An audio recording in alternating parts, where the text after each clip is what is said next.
It is widely assumed in the Western political narrative that state legitimacy comes from universal suffrage and multi-party competitive elections. Yet this assumption may raise two issues.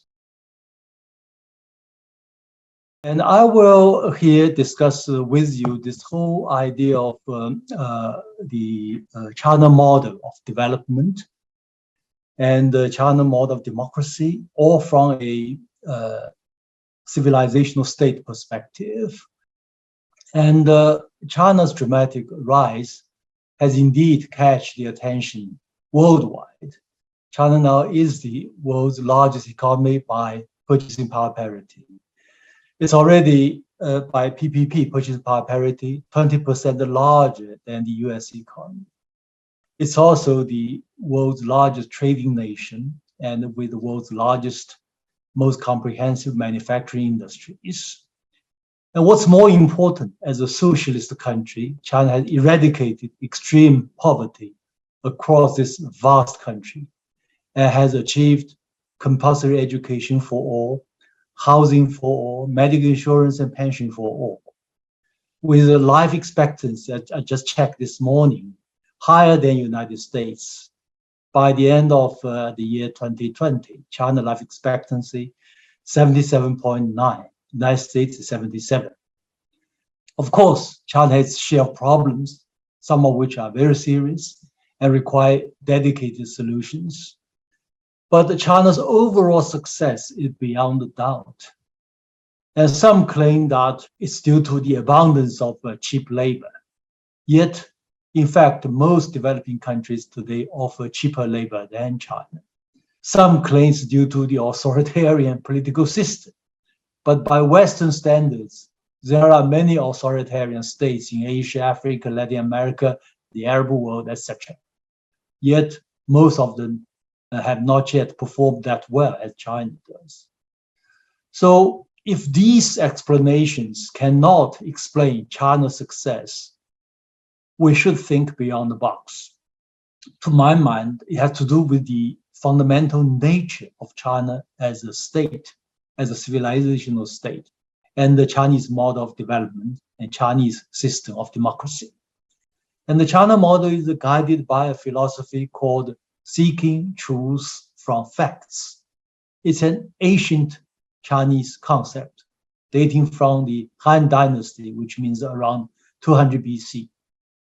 Basically, they believe that facts, rather than ideological dogmas, whether from the East or from the West, should serve as the ultimate criteria for establishing truth. And another feature of the China model of development is called the people's livelihood first. It's also a well-tested concept from ancient China, from ancient China's political governance philosophy. In today's context, people's livelihood first means whatever the party or the state does, political, economic, or social policies, they must all boil down to deliver tangible benefits, material and non-material, to the people. And the China model values what you can deliver to the people, the kind of can-do spirit, rather than indulgence in empty talks. In the United States, you have Obama, President Obama. He came to power with the slogan, change.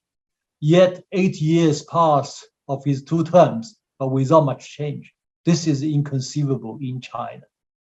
Now let's come to the Chinese model of democracy. It is widely assumed in the Western political narrative that state legitimacy comes from universal suffrage and multi-party competitive elections. Yet this assumption may raise two issues. First, historically, it's not true, as universal suffrage is a recent development, a recent phenomenon.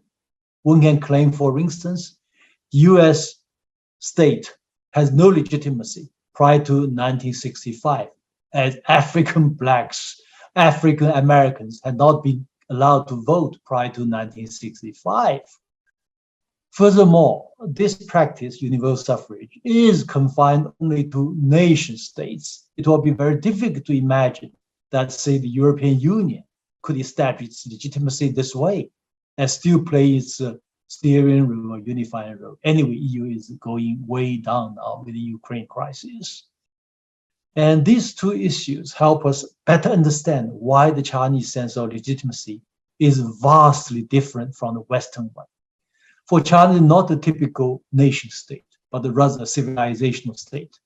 And its sense of legitimacy is deeply rooted in its own historical traditions and shaped over the 2 millennia at least since the country was first unified under the Emperor Qing in 221 BC. For instance, China's one-party governance today, the leadership of the Chinese Communist Party, meet with a lot of criticism in the West. Yet, to most Chinese, it's nothing extraordinary. For most of the past 2,000 years, China has been governed by a kind of unified ruling entity, a kind of one-party system, if you wish. Otherwise, the country disintegrates. And China indeed copied the American political model following its Republican Revolution in 1911. And then the country degenerated into civil wars, into warlords fighting each other. And behind these warlords were European powers, etc. But China's unified ruling entity has been buttressed by a system of meritocracy with officials selected through public exams. China invented this system. It's called the Keji system in the Sui dynasty, which was close to 1,500 years ago, and which this kind of system, claimed to represent or genuinely represent the most, if not all, people under heaven in the Chinese universe. And furthermore, during much of this unified ruling entity or one-party rule, China was arguably a much better governed country, more peaceful, more prosperous than the European states of the same epoch.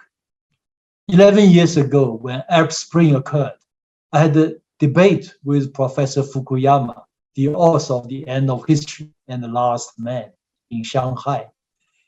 And you can find the text of debate on the website, on the internet. Fukuyama predicted China may also experience its own version of Arab Spring. I said, no chance. On the other hand, the Arab Spring will soon become Arab Winter. In the end, it became, from my point of view and the views of many others, became Arab Winter. He argued that China should embrace political reform to adopt a Western political model. I said that both China and the United States need political reforms. But to my mind, with my knowledge of US political system, US history, the United States needs political reform more urgently than China. And the American political system is a product of pre-industrial era. Again, I made a prediction. I said, otherwise, without substantial political reform, the United States may produce a leader worse off than George W. Bush. I made this prediction 11 years ago. It turned out to be true, at least in the eyes of many people. I also predicted a few years ago about the British democracy. I said, you must carry out substantial political reform. Otherwise, Great Britain may become Little Britain.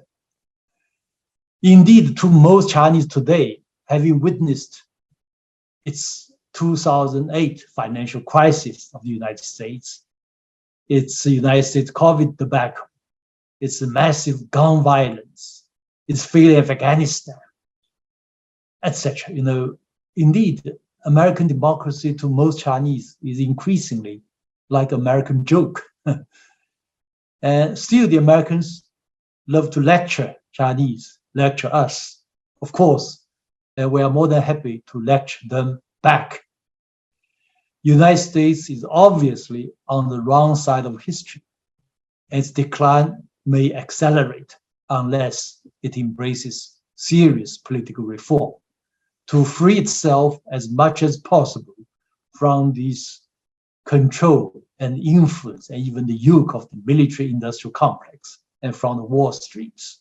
I will stop here, and I thank you very much for your patience. Thank you very much.